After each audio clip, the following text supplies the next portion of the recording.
Hello everyone, I am doctor R P Sau. আজকের বিষয় হলো সাইফ আলী খান। সাইফ আলী খান বলিউড অ্যাক্টর। বিষয় কিন্তু সাইফ আলী খানের জন্য নয়, বিষয় হলো কিছুদিন আগে তার যে দুর্ঘটনা ঘটেছিল, সেই দুর্ঘটনাতে উনি লীলাবতী হসপিটালে ভর্তি হয়েছিলেন। সেই হসপিটালের বিলের ব্যাপারে আজকে আমি আলোচনা করব। তার বিল হয়েছিল 35.95 লাখ, অর্থাৎ 35,95,000। সে ইন্স্যুরেন্স যে ক্লেম করে, সেই ইন্স্যুরেন্স থেকে পাওয়া যায় 25 লাখ টাকা, বাকিটা তার পকেট থেকে দিতে হয়। এখন বিষয় হলো এইরকম দুর্ঘটনা বা এই ধরনের দুর্ঘটনা যে কোনো মানুষের ক্ষেত্রে যে কোনো সময় হতে পারে। তাহলে আমাদেরকে কি প্রিপারেশন নিতে হবে যাতে এইরকম কিছু যদি দুর্ঘটনা ঘটে, মানুষের ক্ষেত্রে ঘটতেই পারে, যদি দুর্ঘটনা ঘটে তাহলে কিভাবে তার থেকে মুক্তি পাব, এইটা হলো আজকের বিষয়। এই ব্যাপারে আমি আজকে বলবো যে 4 প্রকার বিষয় আমি আজকে আলোচনা করব, এত মোটা বিল থেকে, এত ব্যাপক বিল থেকে কিছুটা মুক্তি পাওয়ার উপায়। প্রথম বলবো, উনি যে হসপিটালে ভর্তি হয়েছিলেন সেটা হচ্ছে লীলাবতী হসপিটাল, মুম্বাইয়ের, অর্থাৎ ক্যাটাগরি, সুপার ক্যাটাগরি এবং সিটিও সুপার সিটি। তাহলে আমরা বুঝতেই পারছি সুপার কোয়ালিটি হাসপাতাল এবং সুপার কোয়ালিটি সিটির ক্ষেত্রে বিল সবসময় বেশি হবে। কেননা 5 স্টারের মতন সুবিধা পাওয়া যায়। 5 স্টারের হোটেলে যেমন সুবিধা পায় সেরকম সুবিধা ওখানে থাকে, তাই স্বাভাবিকভাবে মেনটেন্যান্স চার্জ অনেক বেশি। তাহলে আমাদেরকে কি করতে হবে না, প্রথম উপায় হচ্ছে যে সুপার কোয়ালিটি হসপিটালে এবং সুপার সিটিতে ভর্তি না হয়ে ছোট হাসপাতাল, কাছের হাসপাতাল, সামনাসামনি হাসপাতালের আমাদেরকে ভর্তি হতে হবে। তাতেই খরচাটা অনেকটা কম হবে, অনেকটা মানে ধরে নিতে পারেন প্রায় 50%-এর মতন খরচ কম হয়ে যাবে, বা তার থেকেও কম হতে পারে যদি হসপিটাল ছোট হয়ে থাকে। ছোট হাসপাতাল মানে এই নয় যে ওখানে অপারেশন ঠিকঠাক হবে না, অপারেশন সে একই হবে, খালি ফ্যাসিলিটি কম থাকবে, তাই খরচা কম হবে। তাহলে কমাবার একটা উপায় হলো বললাম, ছোট হসপিটাল এবং ছোট টাউনে ভর্তি হতে হবে। প্রথম শর্ত হলো 1 নম্বর। দ্বিতীয় উপায় হলো সরকারি যে স্বাস্থ্যসাথী কার্ড যেমন পশ্চিমবঙ্গে আছে, সেটা অ্যাপ্লাই করে অনেকটা আমরা রেহাই পেতে পারি। 3 নাম্বার, সেন্ট্রালের যে স্বাস্থ্যসাথী কার্ড আছে যেমন আয়ুষ্মান ভারত, সেইটা অ্যাপ্লাই করেও আমরা অনেকটা ছাড় পেতে পারি, অর্থাৎ খরচ অনেকটা কন্ট্রোলে করতে পারি। আর 4 নাম্বার, সবথেকে বড় যেটা পয়েন্ট, সেটা আমি আজকে ডিটেলস আলোচনা করব, যেটা সকলকে করে রাখা দরকার, জেনে রাখা দরকার। সেটা হলো ক্যাশলেস হেলথ ইন্স্যুরেন্স। প্রতিটা লোকের জন্য এটি খুবই দরকারি জিনিস। কেননা এইরকম যদি দুর্ঘটনা বিপদ আপদ হয়ে থাকে তাহলে কিছু করার থাকবে না।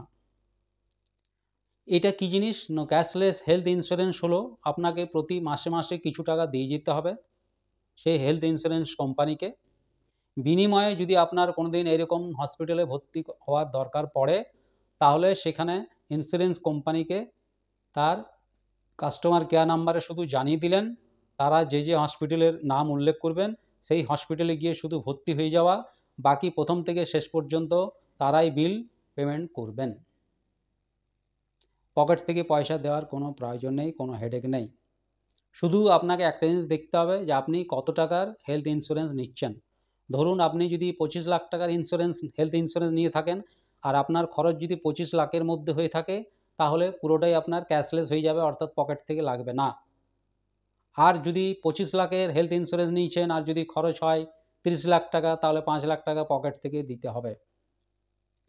আর বিভিন্ন অ্যামাউন্টের জন্য, অর্থাৎ হেলথ ইন্স্যুরেন্স কাভার কতটা পাবেন তার উপর ডিপেন্ড করছে তার মান্থলি চার্জটা, এবং বয়স কত তার উপরও ডিপেন্ড করছে। অর্থাৎ বয়স যত কম হবে মান্থলি ইন্স্যুরেন্স চার্জ তত কম হবে, বয়স যত বেশি হবে মান্থলি ইন্স্যুরেন্স চার্জ তত বেশি হবে। কেননা বয়স বেশি হলে সাধারণত রোগ একটু বেশি হয়ে থাকে, তাই মান্থলি চার্জটা একটু বেশি হয়ে থাকে। তাহলে আপনাদেরকে সবাইকে এটা করে নেওয়া উচিত। এইবারে প্রশ্ন হলো যে কোন কোম্পানির হেলথ ইন্স্যুরেন্স কোন কোম্পানির করব, সেটা আপনাকে দেখুন আলোচনা করে করতে হবে। বিভিন্ন কোম্পানি আছে মার্কেটে, হেলথ ইন্স্যুরেন্স প্রচুর আছে মার্কেটে। যে কোনো একটা হেলথ ইন্স্যুরেন্স করলে শুধু হবে না, আপনাকে প্রথমে আলোচনা করে নিতে হবে তাদের এজেন্টের সাথে যে কী কী ফ্যাসিলিটি আছে, অর্থাৎ আমার এই বয়সে আমার মান্থলি কত দিতে হবে এবং কত টাকার ইন্স্যুরেন্স পাওয়া যাবে সেটা আলোচনা করতে হবে। আর ইন্স্যুরেন্স ক্লেম কত পার্সেন্ট হয়ে থাকে এই কোম্পানির, অর্থাৎ 100 জন যদি ক্লেম করেছে তাহলে কতজন সেটেলমেন্ট হয়েছে, মানে কতজন ক্লেমটা পেয়েছে। ধরুন 100-র মধ্যে যদি বলে 10 জন পেয়েছে, তাহলে 90 জন রিজেক্ট হয়েছে, এই কোম্পানিতে করা যাবে না।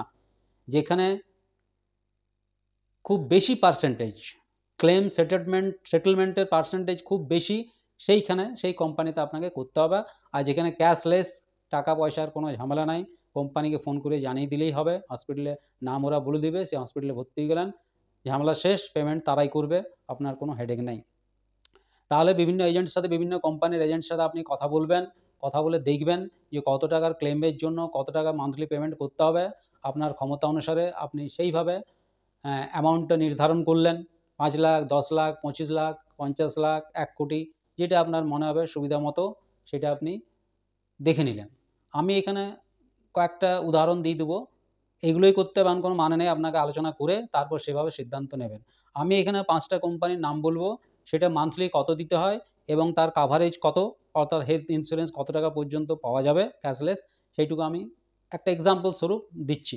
সেটা 5টা দেবো, 5টা কোম্পানির নাম, কিন্তু মার্কেটে অনেক কোম্পানি আছে, তাদের সাথে, তাদের এজেন্টের সাথে আলোচনা করে সিদ্ধান্ত আপনি নেবেন। এখানে উদাহরণ দিচ্ছি, 1 নাম্বার, সেটা হলো রিলায়েন্স হেলথ ইনফিনিটি।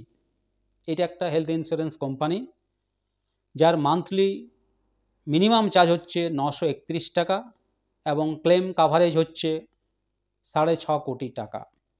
দ্বিতীয় নাম্বার হচ্ছে আপ টু 6.5 কোটি টাকা। দ্বিতীয় নাম্বার হচ্ছে Aditya Birla active fit plus. এর ক্লেম সেটেলমেন্ট, এই ক্লেম হচ্ছে আপ টু 1 কোটি টাকা, যার মান্থলি চার্জ হচ্ছে 626 টাকা। 3 নাম্বার হচ্ছে স্টার হেলথ মেডি ক্লাসিক ইন্ডিভিজুয়াল। এর মেডিক্লেম হচ্ছে আপ টু 15 লাখ টাকা, মান্থলি চার্জ হচ্ছে 881 টাকা। 4 নাম্বার হচ্ছে নিভা বুপা রি অ্যাসিওর 2.00, যার কাভারেজ হচ্ছে আপ টু 1 crore, মানে 1 কোটি টাকা, আর মান্থলি চার্জ হচ্ছে 1001 টাকা। এবং 5 নাম্বার বলবো, সেটা হলো care supreme, up to 15 lakh টাকা কাভারেজ, আর মান্থলি চার্জ হচ্ছে 929 টাকা মিনিমাম। এটা করে, অর্থাৎ মিনিমাম কম বয়সের ক্ষেত্রে, বয়স যত বেশি হবে মান্থলি চার্জ তত বেশি হবে। এইভাবে আপনি এই 4 প্রকারে এই বিপদ আপদ থেকে মুক্তি পেতে পারেন। Okay, thank you, see you in the next video.